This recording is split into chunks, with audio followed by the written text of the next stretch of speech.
ఇంకో పెద్ద బాధాకరమైనటువంటి విషయం ఏంటంటే మూసి ప్రక్షాళన మీరు వెళ్ళారు కదా, వాళ్ళకి 25 సంవత్సరాల నుంచి ఇల్లు కట్టుకున్న వాళ్ళు ఉన్నారు. వాళ్ళకి అక్కడ సబ్ రిజిస్టర్లు చేసింది ఏ ప్రభుత్వము? అప్పటి కాంగ్రెస్ ప్రభుత్వమే. సామాన్యులకు అక్కడ ఉండమని చెప్పి వాళ్ళకి పట్టాలు ఇచ్చింది, రిజిస్ట్రేషన్లు చేసింది కాంగ్రెస్ ప్రభుత్వమే. ఈ రోజున వాళ్ళని ఖాళీ చేయమని చెప్పేది కాంగ్రెస్ ప్రభుత్వమే. 25 సంవత్సరాల నుంచి ఏ ప్రభుత్వం కూడా వాళ్ళని టచ్ చేయలేదు. మరి వాళ్ళు 25 సంవత్సరాల నుంచి ఈఎంఐలు కడుతున్నారు, తర్వాత ట్యాక్సులు కడుతున్నారు, కరెంటు బిల్లు కడుతున్నారు.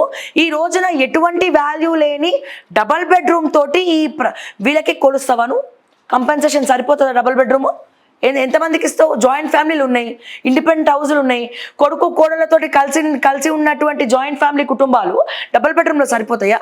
వాళ్ళ ప్రాణం పెట్టి వాళ్ళు 25 సంవత్సరాల నుంచి పైసలు కూడబెట్టి కట్టుకుంటున్నటువంటి ఇల్లులు ఈ రోజున డబుల్ బెడ్రూమ్ ఇస్తానంటే ఏ రకంగా న్యాయం జరిగినట్టు వాళ్ళకి? మేము అడిగేది అది. మూసీ నది పరిరక్షణ జరగాలి, 100% జరగాలి. కానీ ప్రైవేట్ కంపెనీలకి, ప్రైవేట్ వ్యక్తులకి తాకట్టు పెడతాను, హైకమాండ్కి గిఫ్ట్గా ఇస్తాను అంటే కుదరదు. హైకమాండ్ గిఫ్ట్ ఇస్తాను, లేదంటే ఎవరికో తాకట్టు పెడతాను, ఎంతో అమౌంట్ని డంప్ చేస్తాను హైదరాబాద్లో, ఏదో అద్భుతం చేస్తానని చెప్పేసి పేదల కడుపులు కొడితే కుదరదు. ఇదే చైతన్యపురికి సంబంధించి అక్కడ కంటెస్టెడ్ ఎమ్మెల్యే మధు యాష్కి గౌడ్. ఇప్పుడు మధు యాష్కి గౌడ్ గారు అవైలబిలిటీలో ఉన్నారు. వెళ్ళండి, కాంగ్రెస్ కార్యకర్తలు అందరూ వెళ్ళండి, కాంగ్రెస్ కార్యకర్తలతో పాటు బీజేపీ వాళ్ళు వెళ్ళండి, బీఆర్ఎస్ వాళ్ళు వెళ్ళండి, మధు యాష్కి గారిని రమ్మనండి, సైట్ విజిట్ చేయమనండి. ఇది కాంగ్రెస్ ప్రభుత్వం ఆ రోజు ఓటు బ్యాంక్ రాజకీయాల కోసమే ఇచ్చారో, లేదంటే నిజంగానే పేద ప్రజల మీద ప్రేమ ఉండి ఇచ్చారో, లేదంటే అప్పటి రాజకీయ కాంగ్రెస్ నాయకులు ఎంక్రోచ్మెంట్ చేసి మూసీ నదిలో ఉన్న ఈ డంపింగ్ యార్డ్ ఇలా ఉంటే ఇలాగే ఉంటుంది, కొంచెం ఇక్కడ ఇళ్ళు పట్టాలు ఇస్తే బాగుంటుంది అని చెప్పి సదుద్దేశంతో ఇచ్చారో తెలియదు. కానీ ఇప్పుడైతే మధు యాష్కి గారు సీన్లోకి వచ్చి ఖచ్చితంగా మూసీ పైన ఒక స్టేట్మెంట్ ఇవ్వాలి. ఎందుకంటే మీకు ఢిల్లీ లెవెల్లో మీకు మంచి పలుకుబడి ఉంది, మీరు చెప్తే రాహుల్ గాంధీ వింటారు. ఇక్కడ సునీల్ కానుగోలు 3 సర్వేలు చేశారు, 3 సర్వేల్లో కూడా కంప్లీట్ డ్యామేజ్ వచ్చిన తర్వాత సునీల్ కానుగోలు ఏబిఎన్ రాధాకృష్ణ గారు మాట్లాడుకొని రేవంత్ జర జాగ్రత్త అని చెప్పి నిన్న హెడ్లైన్ పెట్టి రాశాడు. గత 2 నెలల నుంచి లేని హెడ్లైన్ నిన్న వచ్చింది. ఇది బీఆర్ఎస్ పార్టీ కూడా ఇనిషియేట్ తీసుకొని దీన్ని వేరే యాంగిల్లో రాజకీయం చేయడానికి ప్రజల మీద సానుభూతి, ప్రేమ అని చూపెట్టి తిరుగుతున్నారు తప్ప వాళ్ళకు కూడా ఎలాంటి ప్రేమ లేదు. ఈవెన్ బీజేపీ పార్టీ కూడా నిన్న ఒక కార్పొరేటర్ గారు చెప్పారు, చేతనపూరి కార్పొరేటర్ చెప్తూ, మేము ఒక్క సంతకంతో, రాష్ట్రపతి ఒక్క సంతకంతో నేను గవర్నమెంట్ డిజాల్వ్ చేయించగలము, కానీ ప్రజా దీనికి కట్టుబడి వెయిట్ చేస్తున్నాము. పెద్ద జోక్ ఏంటంటే పబ్లికే డిస్మాంటిల్ చేయమని కోరుకుంటున్నారు. ప్రజలే ప్రభుత్వాన్ని పడేయండి, మాకు ఇళ్ళ మీదకి వస్తుంది, మాకు నిద్రలు ఉండట్లేదు రాత్రి పూట అని చెప్పి వాళ్ళు కోరుకుంటున్నారు. మా లైవ్లలో కొంతమంది కమెంట్స్ పెడుతున్నారు, ఏమని? మేము ఇక్కడ ఉండలేకపోతున్నాం, ట్రాన్స్ఫర్ పెట్టుకున్నాం మేడం, మేము మీకు చూపిస్తా, మా ఆఫీస్కి మెసేజ్లు వస్తాయి, ట్రాన్స్ఫర్లు పెట్టుకున్నాం మేడం, మేము ఇక్కడ ఉండలేకపోతున్నాం, ఎప్పుడు ఎవరి మీదకి వస్తావో తెలియదు అని చెప్పి. చైతన్యపురి కార్పొరేటర్ ఏమో ప్రజల స్థలాల కోసం కొట్లాడుతుంటే, మూసీ పరిరక్షణ పక్కన ఉన్న స్థలాల కోసం కొట్లాడుతుంటే, పక్క డివిజన్ లో ఉన్న కార్పొరేటర్ వచ్చేసి 3.5 ఎకరాలు హైడ్రాలోకి వస్తుంది, దీనికి ఇక్కడ ఉన్న ఇల్లు కూల్చండి అని చెప్పి కంప్లైంట్ ఇచ్చి పేపర్లు వేయించుకున్నారు. పేర్లు నేను ప్రస్తావించాను ఎందుకంటే బీజేపీ వాళ్ళు ఒకళ్ళు మంచి వాళ్ళు ఉంటే ఒకళ్ళు చెడ్డ వాళ్ళు ఉన్నారు, బీఆర్ఎస్ లో ఒకడు మంచివాడు ఉంటే ఒకటి చెడ్డ. వర్షన్స్ మారిపోయినాయి, ద్వంద్వ నాలికలతో మాట్లాడుతున్నారు. మీదొక నాలిక, నాదొక నాలిక. మీరు మంచిగా మాట్లాడతారు, నేను అపోజ్ చేస్తా, నేను మంచిగా మాట్లాడతా, మీరు అపోజ్ చేస్తారు. ఇట్లా 3 పార్టీలు 3 నాలికలతో మాట్లాడుతున్నాయి. కానీ దానికి బేస్ ఏంటి? సామాన్యులు వాళ్ళ పక్షాన ఆలోచించాలి. మనం అడిగేది మూసీని రిటైనింగ్ వాల్ కట్టండి, ఉన్న దాంట్లోనే సరిపెట్టుకోండి, రిటైనింగ్ వాల్స్ కట్టండి, పూడికలు తీయండి, కరెక్ట్గా మెయింటైన్ చేయండి, దాన్ని తర్వాత ఏదైనా చేయండి. నిజంగా నేర వచ్చింది, బాటిల్ నెక్ వచ్చింది, ఇక్కడ జరపాలి అంటే జరపండి. మేము అసలు మీడియా రాదా పక్కకి, అవసరమే లేదు. మీరు వాళ్ళకి గవర్నమెంట్ డబుల్ బెడ్రూమ్లు అనేది అన్యాయం. ఎందుకంటే 3 అంతస్తుల బిల్డింగ్ ₹1 కోటి 2 కోట్లు పెట్టి కట్టుకున్నవాడికి ఒక డబుల్ బెడ్రూమ్ ఇల్లు ఇచ్చి ఏదో నువ్వు బిలో పావర్టీ గడివి వెళ్ళి అక్కడ 2 BHK లో ఉండు అంటే అంత కర్మే ఉంది వాళ్ళకి.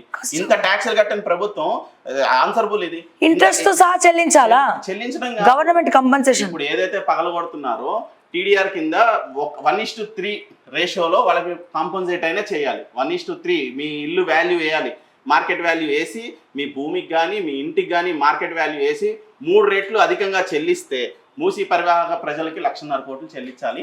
హైడ్రా బాధితులకి దగ్గర 70 నుంచి 80,000 కోట్ల రూపాయలు చెల్లించాల్సి వస్తుంది. ఒక్క అపార్ట్మెంట్ 31 విల్లాలు కూలగొట్టిన అపార్ట్మెంట్లు ఒక్కొక్క విల్లా 6 కోట్ల రూపాయలు ఇంటూ 30 విల్లాలు 180 కోట్లు. దగ్గర ఒక చిన్న 6 ఎకరాల బిట్టుని తీసుకుంటేనే అక్కడ 180 కోట్ల రూపాయలు ప్రభుత్వం నష్టపరిహారం కట్టాల్సి వస్తుంది. 180 కోట్లు ఇంటూ 3 టైమ్స్ కట్టాలి మాస్టర్, ఒకసారి కాదు. అది 300 ఒక్కొక్క వాల్యూ ఒక్కొక్క విల్లా 2 కోట్ల రూపాయలు ఇంటూ 3 టైమ్స్ 6 కోట్లు అవుతుంది. 6 కోట్లు ఇంటూ 30 180 కోట్ల రూపాయలు. ఉత్తి ఒక కాంపన్సేషనే 180 కోట్ల రూపాయలు అయితే ఈ హైదరాబాద్ సిటీలో మీరు ఇంత చేస్తున్నారు కదా, ఇంతటి కలిపి దగ్గర 2 లక్షల కోట్ల రూపాయలు నష్టపరిహారమైన కట్టాలి. లేదంటే ప్రభుత్వ ప్లేస్లు ఎక్కడెక్కడ ఉన్నాయో ఐడెంటిఫై చేసి సిటీలో ఆ ప్లేస్లన్నింటినీ ఇవ్వండి, వెంచర్ చేసి 100 గజాల కింద ఇవ్వండి. 100 గజాలు ఏందండి, 200-300 గజాలు తెలీదు. ఒక్కొక్కరికి ఒక్కొక్క న్యాయం చేస్తే కుదరదు కాబట్టి మీరు అక్కడ అక్రమంగా ఉన్నారంటారో, అన్యాయంగా ఉన్నారంటారో, మోసపోయారంటారో, నష్టపోయారంటారో, పదం ఏది వాడినా వాళ్ళకి తలో 100 గజాల స్థలం ఇచ్చి వాళ్ళకి బ్యాంకు లోన్లు ఇప్పించి మీరు కాంపన్సేట్ చేసి జరిపేయండి, ఇబ్బంది లేదు. రాష్ట్ర ఖజానాలో డబ్బులు లేకపోతే దానికి కూడా 6 పథకాలు ఇచ్చారు కదా, 7వ పథకం కింద అది కూడా జాయిన్ చేయండి. మూసీ పరిరక్షణ కింద మేనిఫెస్టోలో పెట్టండి. సార్ మేనిఫెస్టోలో లేదు, అది వాళ్ళు పెట్టిన మేనిఫెస్టోలో ఉందా? మేనిఫెస్టో మేడం, పార్టీలు ఇచ్చేవి మేనిఫెస్టోలు, ప్రభుత్వాలు ఇవ్వవు మేనిఫెస్టో. పార్టీ ఏం చేస్తుందంటే ప్రభుత్వం ఎప్పుడు కూడు గుడ్డ బట్ట ధైర్యం ఉపాధి లేదంటే రక్షణ ఇలాంటి అంశాల మీద ఫోకస్ చేస్తుంది. ప్రభుత్వం వేరు. ప్రభుత్వం కాకుండా పార్టీ ఏం చేస్తుందంటే స్వలాభం, రేపొద్దున మందు ఫ్రీగా ఇస్తాను కూడా అనొచ్చు, అంత దౌర్భాగ్య పరిస్థితులు కూడా రావచ్చు. సో ప్రభుత్వం ఇచ్చే పథకం వేరు. ప్రభుత్వం ఆల్రెడీ హైకమాండ్ ఇస్తుంది, ఏవి సెంట్రల్ గవర్నమెంట్ ఇచ్చే పథకాలు కానీ వర్తిస్తున్నాయి. మనం కట్టే ట్యాక్సులు, జిఎస్టీలు, రకరకాల పన్నులు, వాటర్, ఎలక్ట్రిసిటీ, రోడ్ ట్యాక్స్, బండి కొంటే ట్యాక్స్, పాల ప్యాకెట్ కొంటే ట్యాక్స్. అసలు ట్యాక్స్ కట్టే వాళ్ళలో సామాన్యులే ఉన్నారు. స్విగ్గీ బాయ్ రోడ్ ఎమ్మట వచ్చి డెలివరీ చేసుకుంటే డబ్బుల్లో జిఎస్టీ 18% కట్ అవుతుంది. మీకు తెలుసా? మీ ఇంటికి స్విగ్గీతో పాటు ఇంకెవడైనా వచ్చి డెలివరీ బాయ్ ఒక ఐస్ క్రీమ్ ఇస్తే మీరు ఐస్ క్రీమ్ కి ట్యాక్స్ కడితే వాడు నీకు డెలివరీ ఛార్జెస్ లో నీ డెలివరీ ఛార్జెస్ లో వాడు 20 రూపాయలు వస్తే దాంట్లో 4 రూపాయలు. మనం కొనే టూత్ పేస్ట్ లో కూడా ట్యాక్స్ ఉంది. టూత్ పేస్ట్ చెప్తున్నాను, ప్రతి దాంట్లో అంటే చిన్న వస్తువులో కూడా ట్యాక్స్ ఉంది. నువ్వు 4 గీసుకునే దగ్గర నుంచి రాత్రికి కళ్ళు మూసుకునే వరకు ట్యాక్స్ కట్టే పడుకుంటున్నావు. గుర్తుపెట్టుకోండి. పొద్దున్నే నిద్రలేసి 4 గీసుకోండి, గుర్తుపెట్టుకోండి. ఈ టంగ్ క్లీనర్ కి నేను ట్యాక్స్ కట్టాను. రాత్రి నిద్రపోయేటప్పుడు ఫ్యాన్ ఇంకా చూడండి, దీనికి కూడా నేను ట్యాక్స్ కడుతున్నాను, కళ్ళు మూసుకోండి.